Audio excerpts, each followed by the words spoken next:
ایک دن حضور کا ایسی دریا رحمت جوش میں آ گیا اور سامنے ایک بالکل غریب سا دیہاتی تھا، وہ تو مانگ رہا تھا تو 2 پہاڑوں کی بکریاں دے دی، اس کو تو حضور نے خود کہا مانگ لے مجھ سے۔ حضرت عمر کہتے ہیں واہ یہ تو بڑا شان والا ہے، اگلے تو آ کر حضور سے مانگتے ہیں، یہاں تو حضور خود کہہ رہے ہیں مانگ، اب یہ جنت مانگے گا۔ لیکن وہ دیہاتی تھا، اس نے کہا مجھے ایک اونٹ دے دو اور ایک کجاوا دے دو۔ تو سرکار نے خود فرمایا، یہ مسلم امام احمد میں، سرکار نے کہا تیری عقل بھی بڑی عجیب ہے، میں نے تجھ سے کہا مانگ کیا چاہتا ہے اور تم مجھ سے ایک اونٹ اور کجاوا مانگ رہا ہے۔ اس نے کہا میں غریب آدمی، میری یہی ضرورت ہے۔ سرکار نے فرمایا تیرے سے عقل مند تو وہ بنی اسرائیل کی بوڑھی عورت تھی۔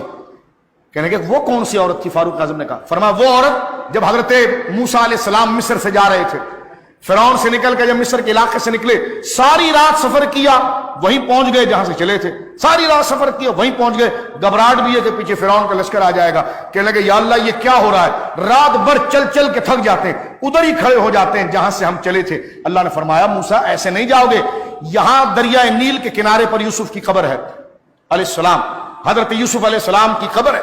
اب دیکھتے ہیں جی قبروں کی آپ بڑی تعظیم کرتے ہیں، میں نے کہا نبیوں سے کرائی جاتی ہے،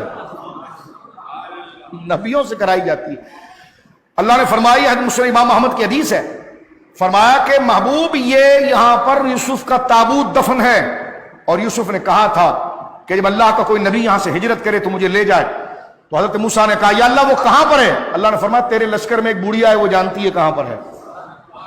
اب حضرت موسیٰ نے اعلان کیا کہاں پر ہے وہ تابوت؟ وہ بڑھیا آگے آئی، اس سے چلا بھی نہیں جا رہا تھا، آگے آئی، اس نے کہا مجھے پتا ہے۔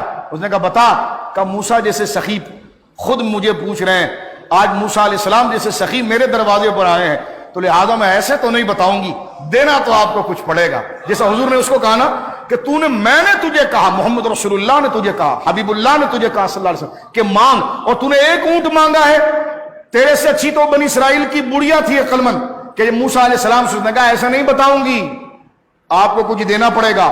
اللہ نے وہی فرمائی جو مانگ رہا دے موسیٰ سے۔ کہا کیا چاہیے؟ بڑی سیانی بڑھیا تھی۔ اس نے کہا پہلے تو مجھے جوانی واپس کر، میری عمر 14 سال ہونی چاہیے ایک، اور وہ تھی 100 سے زیادہ۔ اچھا جی ہو گیا۔ دوسرا یہ تو ہوگی دنیا۔ موسیٰ علیہ السلام آگے ہاتھ بڑھایا تو آپ کے چمکتے ہوئے ہاتھ کو دیکھ کر کہا اس نے کہ یہ جو آپ کے چمکتے ہوئے ہاتھ ہے نا، میں جنت میں جاؤں اسی ہاتھ پر ہاتھ رکھ کر آپ کے ساتھ جنت میں جاؤں، آخرت بھی ملے۔ اللہ نے فرمایا دونوں دے دے۔ آپ نے وضو فرما کر اس کے چہرے پر پانی پھینکا تو وہ 14 سال کی ہو گئی۔ اس نے کہا آئیے میں اس لیے بڑوں سے بڑی چیز مانگنی چاہیے۔ اب بڑھیا لے گئی اور ایک جگہ کہا کہ اس جگہ کو آپ کھودیں۔ جب زمین کھودی گئی نا تو وہاں سے یوسف علیہ السلام کا تابوت نکلا۔ اب جب کندھے پر رکھ کر روانہ ہوئے، جو رات چلنے کی بھی ضرورت نہ تھی، چند پہر کے اندر منزل پوری ہو گئی۔ تو سرکار علیہ السلام نے اس دیہاتی سے کہا عجیب ہے تو، جب میں تجھ سے کہہ رہا ہوں، وہ تو کلیم اللہ تھے، میں تو حبیب اللہ ہوں، جب میں نے تجھ سے کہا مانگ تو نے ایک اونٹ مانگا اور ایک اس کے ساتھ کجاوا اور رسی مانگا، تو تجھ سے سمجھدار تو وہ بڑھیا تھی کہ جس نے حضرت موسیٰ سے سب کچھ مانگی۔ روایت میں آتا ہے کہ وہ بڑھیا وہ ہے، ایک روایت یہ کہ اس کا نکاح سلیمان علیہ السلام سے بھی ہوا، اتنی لمبی اس نے عمر پائی، سلیمان علیہ السلام سے اس کا نکاح ہوا، یہ بھی روایت ذکر کی گئی ہے۔ تو